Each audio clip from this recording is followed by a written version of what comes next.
Origins. That's probably something that you've definitely heard of if you're anywhere near interested in Call of Duty Zombies.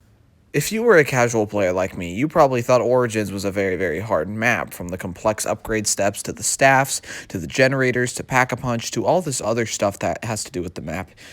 If you played it and knew how to do everything, there's one thing that we probably all would agree on, and that's that Origins is probably the most fun zombies map of any zombies map. Now, that's definitely not to say that it is objectively the best map of all time, but I definitely think it's up there, especially with maps like Shadows of Evil, The Rising Dragon, Mob of the Dead. Origins is one of the best maps to ever grace Call of Duty Zombies. And today, that's what I'm going to be discussing, is why Origins is probably the most fun map of any map I've really ever played. Now, if you know me, I've played a lot of Call of Duty Zombies, putting over 200 hours into Black Ops 1, 150 hours into Black Ops 2, and over 500 hours into Black Ops 3. So, it's pretty easy to say that I have no life when it comes to zombies. But that just makes me a bigger candidate for telling you guys why Origins is the most fun zombies map of all time. And let's get straight into it.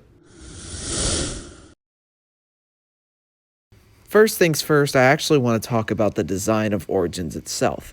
As you can tell, Origins is set in World War II in the trenches where they found the Crazy Place, which is the place where you upgrade and build all of your staffs. This is probably the best setting that they could have gone with for this particular map, because in the trenches, it's sort of like a maze-ish part of the map, and it just makes it that much more fun when you finally figure out how to get around, because then you know the best ways to get around the map. To me, the center part of the map, No Man's Land, is just a really fun place to be in, and I don't really know why. Other parts of the map feel very cramped and very limited to as where you can go. No Man's Land is just an area where you can freely run around, and that's what makes it so fun, is because there are areas that restrict you, but that's what makes the map challenging. And then there are areas that are open, which leaves you to do basically whatever you want, as in turn on generators, go for wind staff pieces and the giant's foots, and just, you know, that kind of stuff. The spawn area is pure trenches besides the starting room, which makes sense because the earlier rounds are a bit easier, so they're going to have a more restrictive area on where you can kill zombies. And then we have the center part, which is No Man's Land, where you can go to the mound, is where you build your staffs, and obviously where you pick up the gramophone, and then on the outside of the center mound, you have mud and a bunch of other robots' footsteps, and you also have generators and stuff and a bunch of perk machines. And then right next to that, you have the church, which is one of the most useful areas. Obviously, you have the church area with the tank, and then you have the generator 6, and then you obviously have the ice tunnel and the robot's footprint ice tunnel, obviously going to get the ice shard. And I think it's one of the more useful areas because obviously you have a generator. You can get your fire disc as soon as you open up. You can shoot down the fire plane. You got a couple dials for the lightning staff upgrade. You obviously have the tank, which you need to get the lightning staff parts with, and then you have a bunch of other stuff too, as in the holy water for the tablet, all sorts of fun stuff and necessary things that you need to get farther into the map, especially if you're going for staffs and Easter eggs. And alongside those three main locations, we have the Crazy Place, which is where you get all of your shards to build your staffs. And it's a pretty necessary place, and it involves a lot of the Easter egg. So the Crazy Place is honestly probably the most important part about this whole map because you kind of need it to be able to get all of your staffs, upgrade them, and then complete the final part of the Easter egg, which is obviously get all the kills with all the staffs in their preferred places. If you guys did not know already, the Crazy Place can be, opened up if you acquire the gramophone, which is on the lower level of the excavation site, going to any of the elemental tunnels and placing it on the desk that is right next to the actual portal, and it will open up the portal, and then you can go down to the Crazy Place. The overall design of Origins itself is very diverse. The No Man's Land area is obviously a very open area, useful for training zombies, getting all the soul boxes, plenty of footprints for finding that middle robot, and plenty of generators and perk machines. And then obviously you have the spawn area, which isn't too useful besides just going there for upgrade steps and getting generators on and the fire tunnel, but that's basically about it. There's also a couple shield parts over there, so you might want to get all of that opened up before you actually try to do any of the Easter egg or go for any of the staffs. You should probably open up all of the spawn area. And then the church area is obviously used for everything I listed earlier, for all the staff parts and upgrade steps and the tank. It's just a very useful area and definitely a part that of the map that you need to go back to in order to complete the Easter egg. And then obviously the crazy place is a very useful area and it's made for, just killing a bunch of things and doing all of your upgrade steps while getting bombarded by Templar zombies. It's just a very hectic time down in the crazy place, but, it's all good. Overall, if you know how to get around Origins, it can be a pretty fun time traversing, and training zombies is kind of fun on Origins because there's a lot of different ways you can go. Obviously, the mud is annoying, but as soon as you get like a perkaholic, you can get that stamina up, and you can just run right through it, and it'll also make the tank steps a lot easier. The design of Origins is just really, really good, and it makes for some pretty fun gameplay. The next part I want to talk about is not necessarily the setup process, but just getting items in the map. So, the main things that you really want to get in this map are the staffs, which are very, very powerful wonder weapons. Probably the most powerful wonder weapons of all time. And there's four. Did I mention that? There are four of these things. Each one are very, very powerful. There's only one that's slightly underpowered, and that's probably the fire staff, but there are definitely a fair share of people who like the fire staff out there, and I respect them. I actually do like the fire staff myself. But obviously, you got their four elements: the ice staff, the lightning staff, the wind staff, and the fire staff. And these are just really, really fun wonder weapons to go for because as soon as you get them and you get them upgraded, it's like you're basically unstoppable up to round 100. And that's saying a lot about these things. There's two different ways you can go about using these staffs. Obviously, the normal staffs don't have a charge shot, but as soon as you get them upgraded, you gain access to a charge shot, which obviously uses up more ammo, but does a lot more of the killing, which is really fun to watch. And then you obviously have other items that can benefit you, like the Maxis drone, which is a portable drone that you can just, send out whenever you want to, and it'll kill zombies around you. You have to go pick it back up as soon as you're done with it, though. It'll take time to cool down, which does take a bit, but it's not that bad. And then you obviously have the G-Strike, which you get by cleaning off the tablet and getting melee kills around it. I'll explain a bunch of that later. But it's basically something that you can throw down, and it'll unleash a barrage of missiles on the location that you throw it to. And then you obviously have stuff like the Zombie Shield and Pack-a-Punch, which are both actually really easy and fun to go for. Pack-a-Punch is a little bit harder because you have to have all 6 generators up, which requires you to open up most of the map, which will cost a lot of points if you do not have an extra credit or something like that, or a raindrops. So if you don't get enough points, you're basically not going to have Pack-a-Punch until about round 10, unless you're spending all of your points on opening up the map, which I doubt you aren't. It's definitely more difficult than finding zombie shield parts. And the crazy thing about all this is that you don't even have to go for any of the items I just listed besides Pack-a-Punch. If you can get Pack-a-Punch on and double pack 2 or 3 weapons, you're basically good until just down. You don't even have to go for any of these. Actually, if you want to go for the Easter egg, you're going to have to build and upgrade all 4 staffs, but that's for a different time.